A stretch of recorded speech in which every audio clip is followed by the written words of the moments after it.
àtọlẹ̀ dọ́lẹ̀ ń tàdán mo bá lọ́wọ́ àwọn tí wọ́n bí mi ni àtẹ́lẹwọ́ mo bá là mẹ́ni tọ́kọ́ ìrágbẹ́lógbẹ́dú ní gbẹ́ta látẹ̀nìkan àtìgbà wọn ti sọ pé mi náà ni mo rìn lọ́kàn mi náà máa sí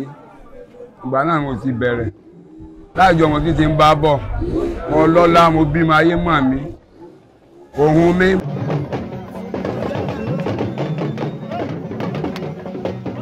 Láti 79 ni mo ti ń bá bọ̀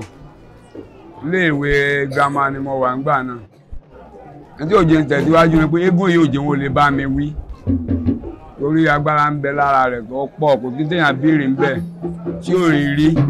kò sí tá a tọrọ ń bẹ tí wọn èyí sọ́dọ̀ wọn èyí ṣe fún yàn ń bẹ nípa bẹ̀ ọ̀pọ̀lọpọ̀ bí wọ́n wá bá mi ń sìn láti ibikíbi ní gbogbo ìlú káàkiri ni wọ́n ti mọ̀ mí sì lẹ́sìn méjì bíi ẹ̀sìn ìbílẹ̀ náà mo ń ṣe lájọ tí mo ti ń bá bọ̀ àjọ wọn ti bí mi bí mo ti bá náà ni mo ti ń bẹ bó ti ń ṣe hàn tí ó sì wọn mẹ́rin kankan òfin ṣẹlẹ̀ mo ti lo 43 years tí mo fi gbé bá eégún yìí kí n tó gbé fọ́mọ tí mo bí gangan.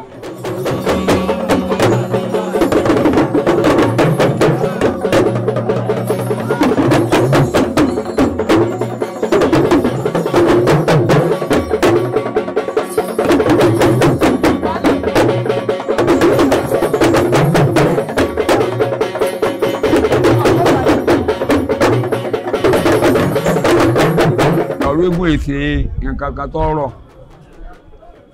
gbogbo ẹni tí ó bá sìn yóò sìn ní tọkàn tó dúdú yóò sì mọ èèwọ̀ tó wà ní ẹ̀ oògùn nìkan kọ́ eégún ní èdè kéèyàn ó pè tí ó sì dá yàn lóhùn so èmi sì yẹn ń bẹ lára títí wa kì í ṣàtọ lásán gbogbo tí ẹ bá sọ yóò gbọ́ yóò gbà lára kiri ayé làwọn èèyàn ti máa ń wá wọ́n sì mú orúkọ tá à ń jẹ́ eégún náà ló mú gbòòrò Akalaifa gbogbo ayé fi mọ̀ mí ní gbogbo nǹkan tí mò ń ṣe mi ṣe nǹkan kan mi ẹ̀kọ́ sẹ́yìn kan rí tí mo ọjà ní kí n máa ṣe náà nù ìyá àbá mi ọlọ́sàn dé àbí mo dúpẹ́ lọ́wọ́ wọn gbogbo agbára tó ní ló fi dúró tì mí ọ̀jẹ̀ ló mímú ma gbogbo olú tí mo dé mo ti jó ní school square náà rí mo jó ní Ìbàdàn mo jó lẹ́kọ̀ọ́ káàkiri ìlú òyìnbó nìkan ní ti dè rí tó mo dúpẹ́ f'Ọlọ́run àtàwọn tí wọ́n fi mí bẹ̀ àti àwọn tó tún kọ́ mi lẹ́kọ̀ọ́ pé bá ń ti ń ṣe ni.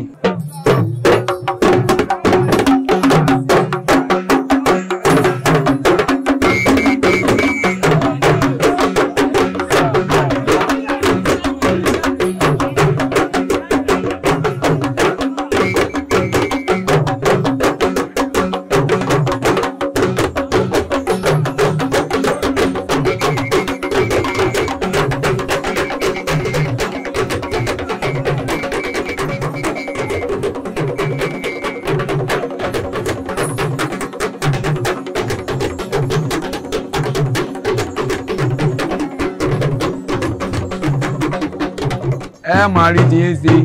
ìbànújẹ́ ò ní wọlé ẹnì kọ̀ọ̀kan gbogbo tẹ̀ ń tọrọ ń wo yí ẹ̀mí eégún ọ̀run ó ṣe fún yín ẹ̀ ní dẹni àná ẹ̀ ní dẹni àná níbi ìbàdàn tí ń tẹnì kọ̀ọ̀kan lẹ́sẹ̀ eégún ọ̀run ọba fún mi ìrọ̀jú ẹ̀ rí ti ń ṣe ẹ̀rọ náà lọ o ẹ̀ ní wáyé bẹ́ẹ̀ bẹ́ẹ̀ o ẹ̀ ní wáyé aláìlógbó ẹ̀rọ gbòyìn lò.